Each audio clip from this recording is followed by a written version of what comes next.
I should be able to see.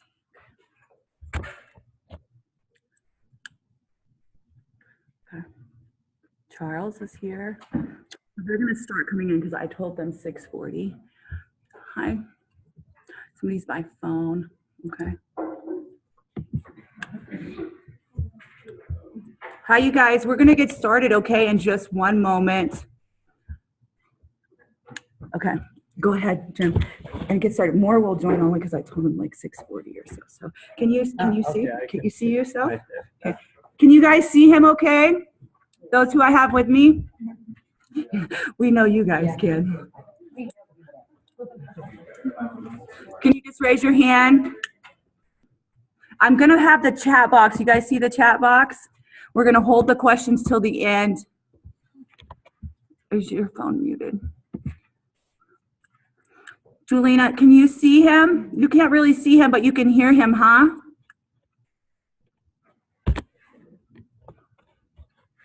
Go ahead, Jim. Can you see? Please see? Yeah. Don't worry. I will move you around too. So go ahead and get there. See, they're going to keep coming for a minute because I've told them a different time. So don't worry. Okay. Go ahead, Jim. Okay. My name is Jim Wong. I don't know how much Let me know if you guys can't hear him. Okay, please. My background. I was not one of those learners who liked to learn in class.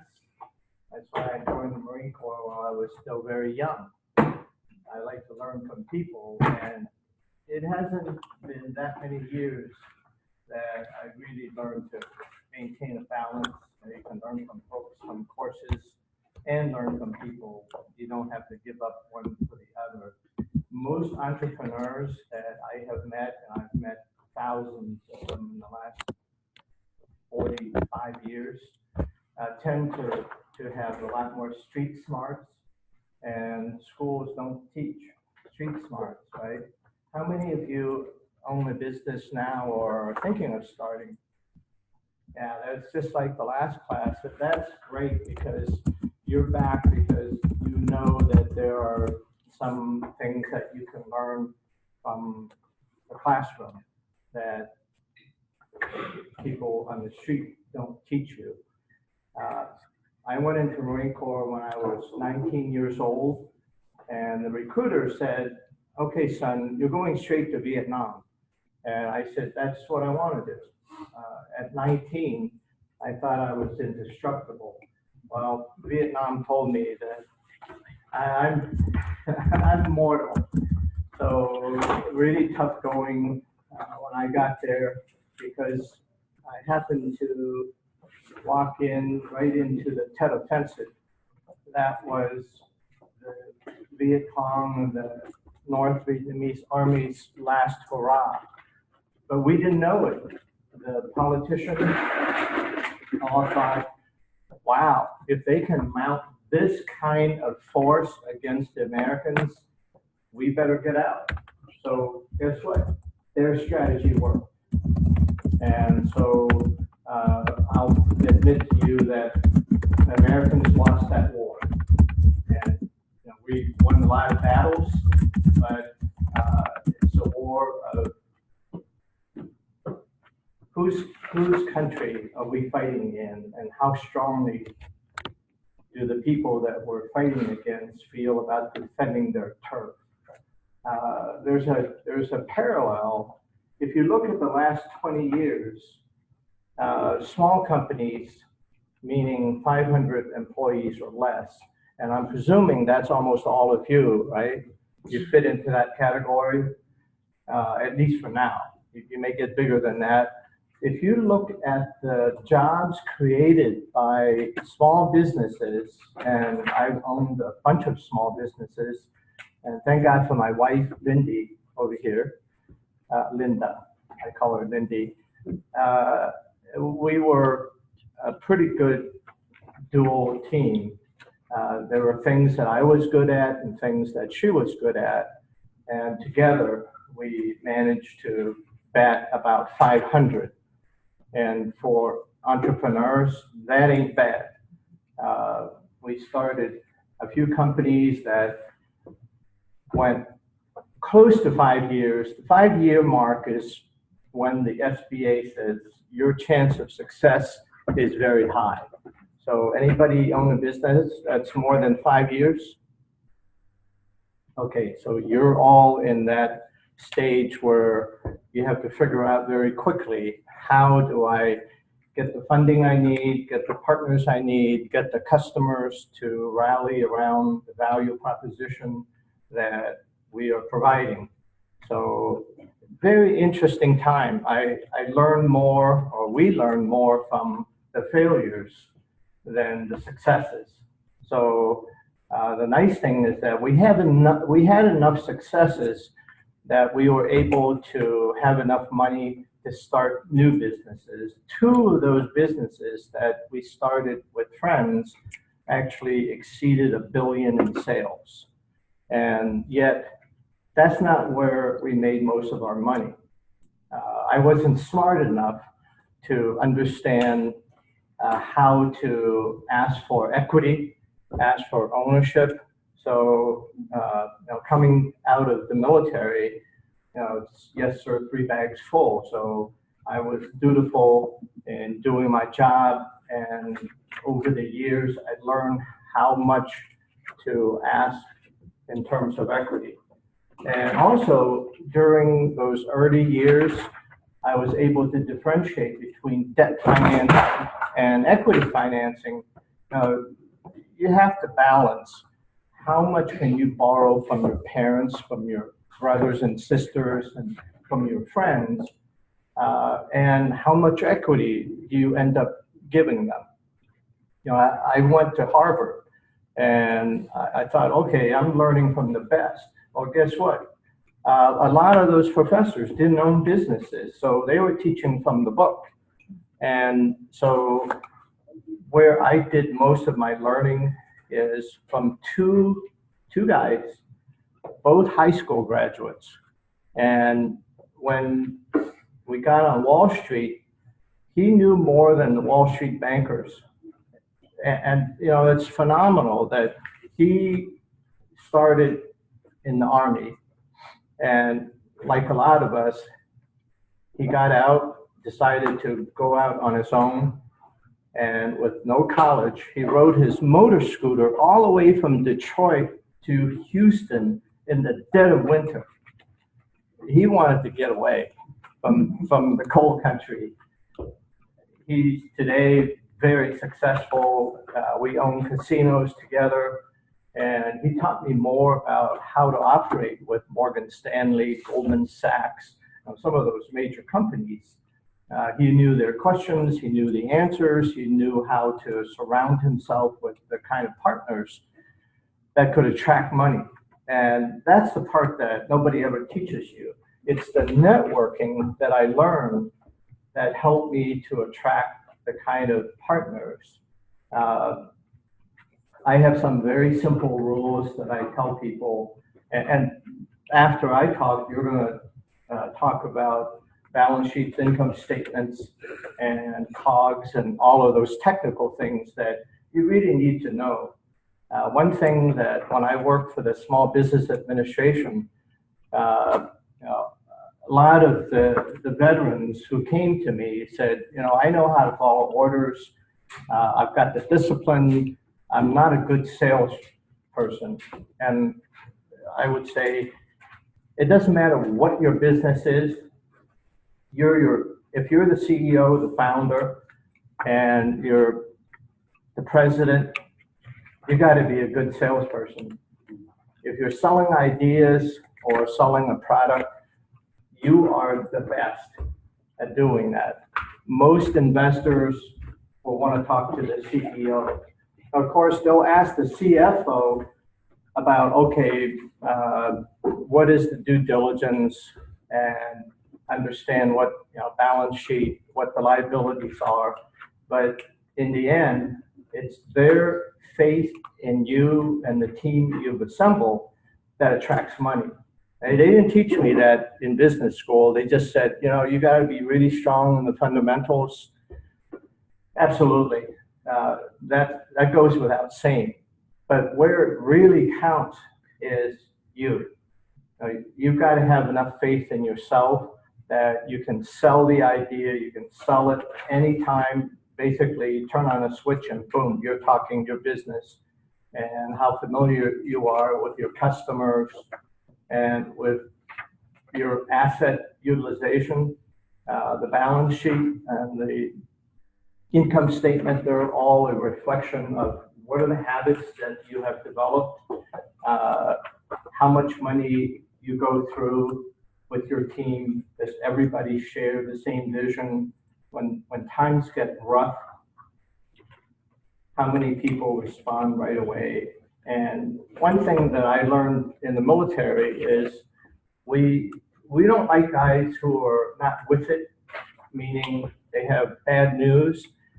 I have learned if you don't have one or two of those people who give you the bad news and still stand by you, you're going to get snowed. And so what I've learned to trust is I don't mind if you say, hey, you're the CEO, but let me tell you what's happening on the street. Let me tell you what the customers are saying about the product. Here are all the things that we need to fix. So that's news. That's not bad news. That's not good news. Those are the facts. And if you don't have the facts, you're not going to be able to manage your business. So how many of you here have already sought external funding?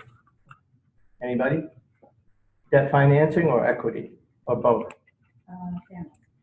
Family. Okay, that's the first round, right? Yeah. That's the family round.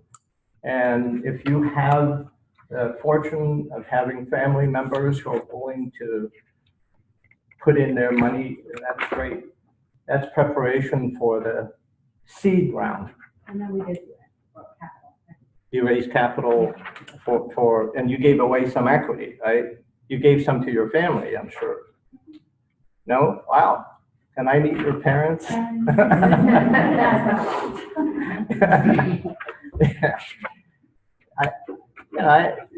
There are a lot of rules that you're going to have to sort through.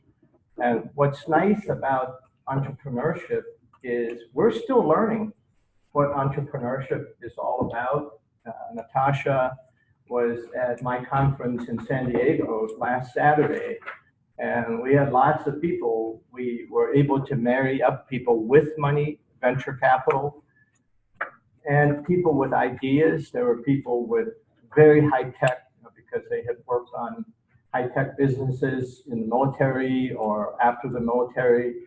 So there were some disruptive technologies that just mesmerized us.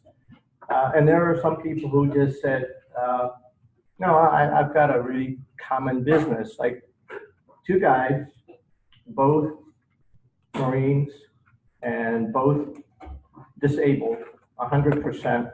So they had a small check coming each month. They lived on that. They decided, they're both IT guys. They decided to forsake corporate America, took their small checks and built a company around lending your stuff. It's called Lend It. And I said, okay, give me your elevator pitch. And I said, you got 10 minutes. I had been subjected to that at Morgan Stanley. The guy said, I've got a real busy day. I'll give you 10 minutes. And Lindy was there with me. He wouldn't let us sit down. So after 10 minutes, I gave my elevator pitch. He said, you know what? Let's sit down. So he gave us the full hour. But that's kind of the test. He didn't do it to be mean. He just didn't want us to waste his time. And use Morgan Stanley, their threshold is 200 million. So we knew we didn't need that kind of money, and we weren't worth that kind of money. And so through a friend who knew that I needed to practice, and it's like, Morgan Stanley is the biggest M&A firm in the world. So he thought I needed to practice. I needed to hone my edge a little bit. And boy, it was tough. When he said, you got 10 minutes, I thought I would open up my PowerPoint. He said, no, we're not going to use that. Just tell me, what is it that you're trying to do? and tough questions. How many other people are doing it? What's the competitive set? Are you regional? Are you thinking of eventually going global? He was looking 10 years out to see would he, as a Morgan Stanley partner, want to be part of the team to put in the money. And what was nice is, even though a good friend of his had said, you got to listen to this guy. So he gave me pretty good PR. Usually you don't get that. So just never forget your network is most of your net worth. And that's always good to remember. So at the end, he said, you knew before you started that we weren't going to fund you. And I said, yes, sir, because we're way too small for Morgan Stanley. He said, so this was a good test. You did well. The business plan you put together, I want a copy of it, because if it's anything like what you just represented, I'm going to give the business plan to our analysts to let them train on it, because you're concise, you're succinct, and that, quite a feather in my cap. Because Lindy and I stayed awake 3 full days and put that plan together. She stayed awake 2 days after that to make sure that everything jived and there were no skips, no inconsistencies. So we gave him a copy, and as far as I know, that became kind of the coloring book for all the analysts. So that made us feel good. And he said, and by the way, I've arranged for your funding. That's your next appointment. And he recommended us to a company that a boutique investment bank that we had never heard of before, in Trask. It's amazing. So we went into, it was on Wall Street, sort of off Wall Street, little boutique investment bank. And they knew that we didn't know who they were. So they said, in case you don't know who we are, we funded Thomas Edison. Wow. I know. So he said, wow. And they took us through the same rigor as Morgan Stanley, except they were really into the details, asking, okay, what's your exit strategy? Has anybody asked you what your exit strategy is? Anyone who's serious about investing in you is going to ask you. If he doesn't ask you what is your exit strategy, he probably doesn't know what he's doing, because every good investment banker within the first meeting will say, what's your exit strategy? Why do you think he asked that? So you have a plan just in case your business doesn't fall through. And he's trying to make sure he's going to make money, right? Because your exit strategy is probably his exit strategy. I mean, it makes sense. So they typically, the guys on the men and women on Wall Street,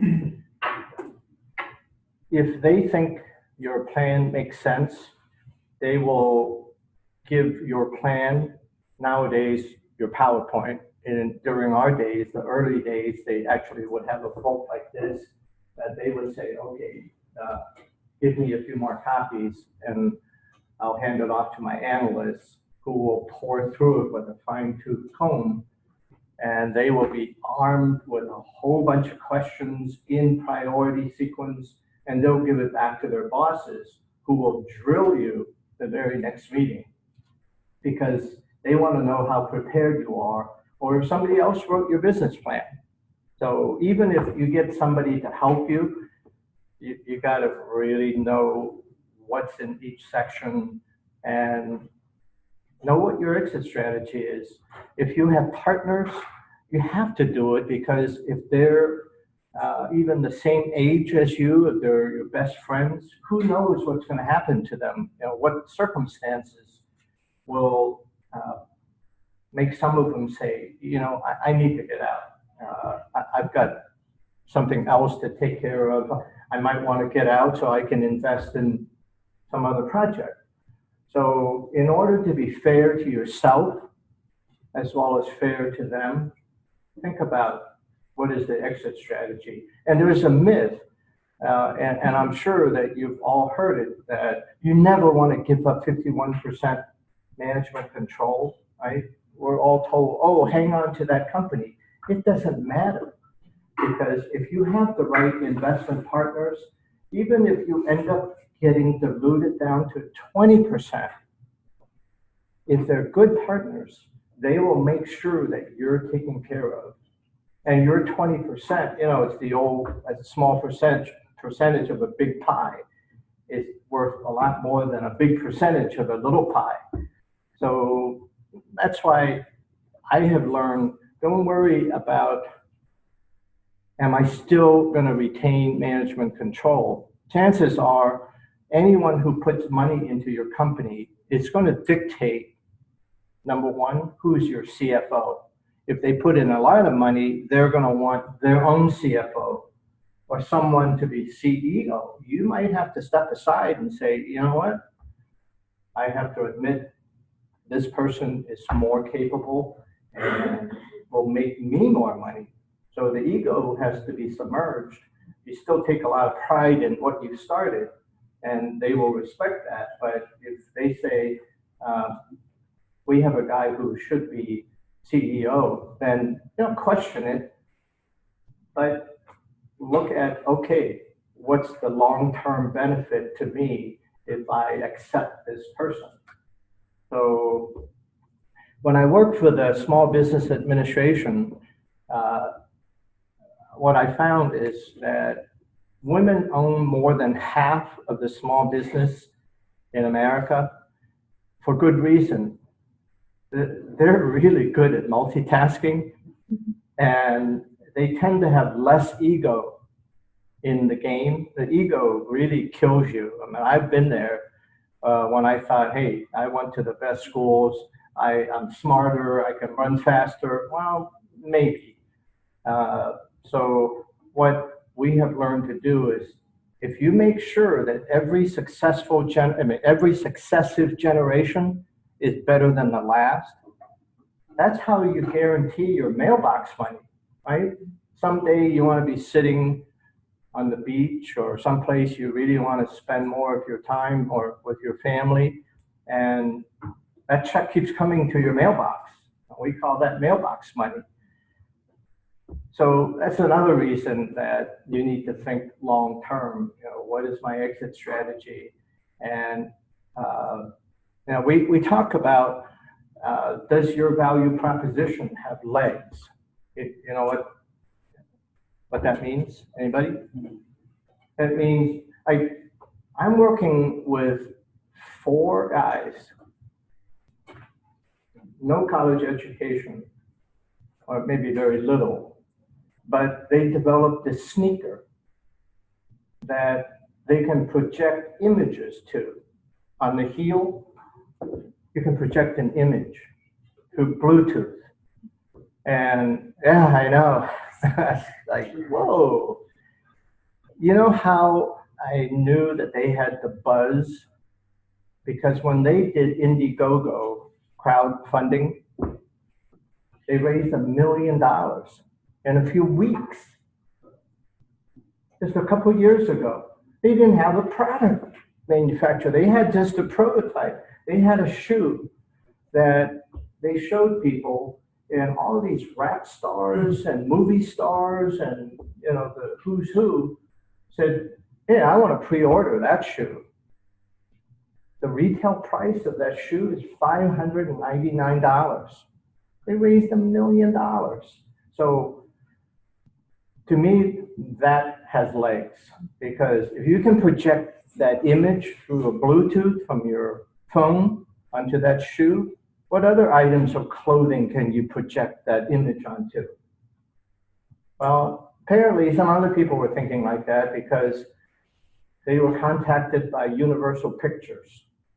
And the CEO was asked, can you go on our world tour? Because we want to do our movie trailers on your sneakers. Oh, I know, it's like, whoa, you know, a no-name brand and Universal Pictures says, whoa, this is a good way to attract consumers. At the same time, they thought, okay, we need a partner. One thing, you know, about the clothing business, it's really a killer business. You know, people are stealing ideas from each other. So the best protection is if you partner with a big brand. So they went to Baltimore, met with Kevin Plank, the founder and CEO of Under Armour.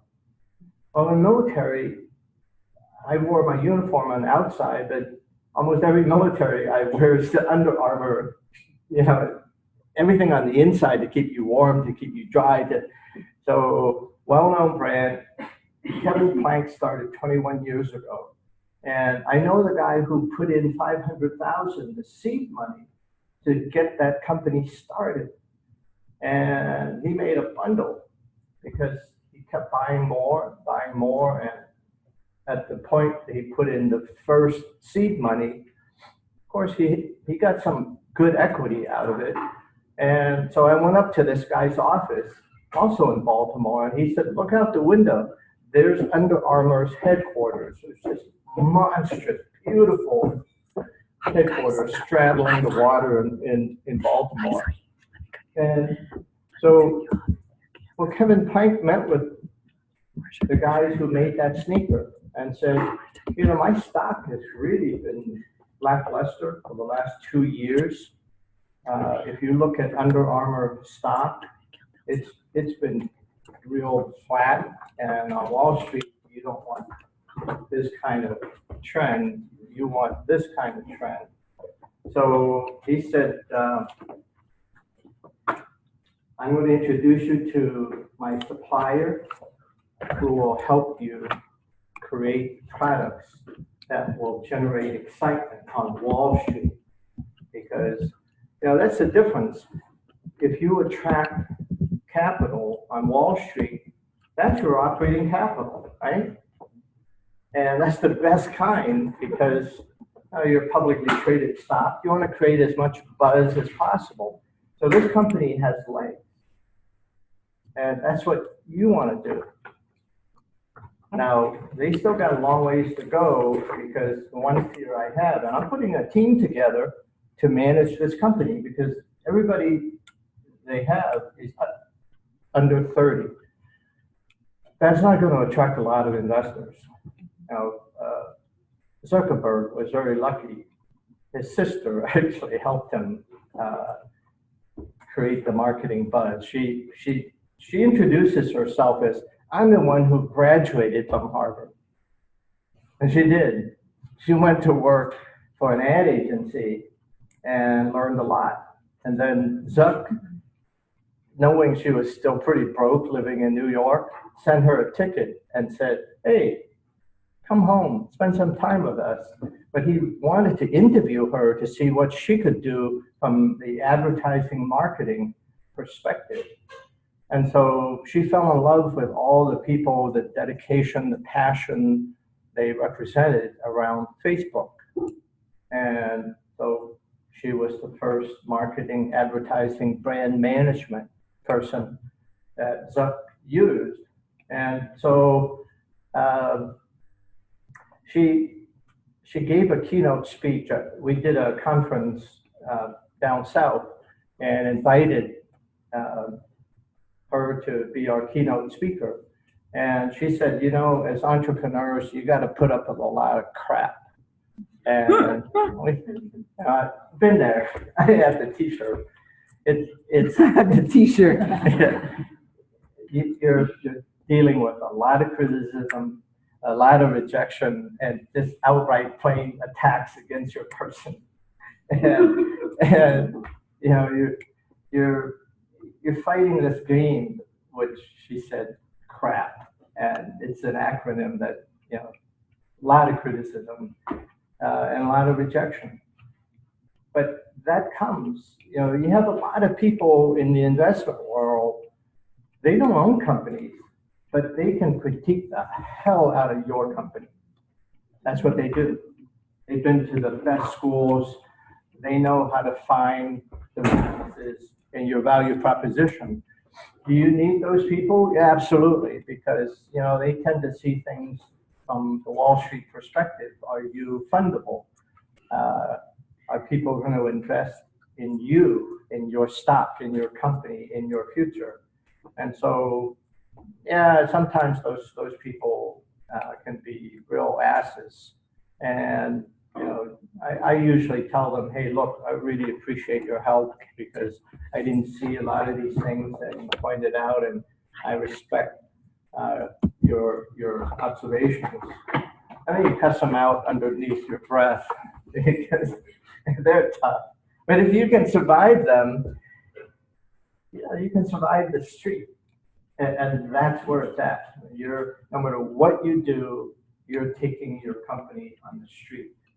And that's where you get unblemished reports from your customers. You build a brand because your customers are loyal. And just an example, because Arc'teryx, this Canadian company, makes the Marine Corps backpacks, I've learned to really trust their workmanship, and they have lifetime warranties on their product. They didn't tell me whether it was my lifetime or the lifetime of the jacket. That was a technicality. So that's when you learn to trust lawyers. So there's a jacket that I had turned out 17 years. And so the seam had come apart. So Lindy said, let's take it back to REI. You all know REI, return every item.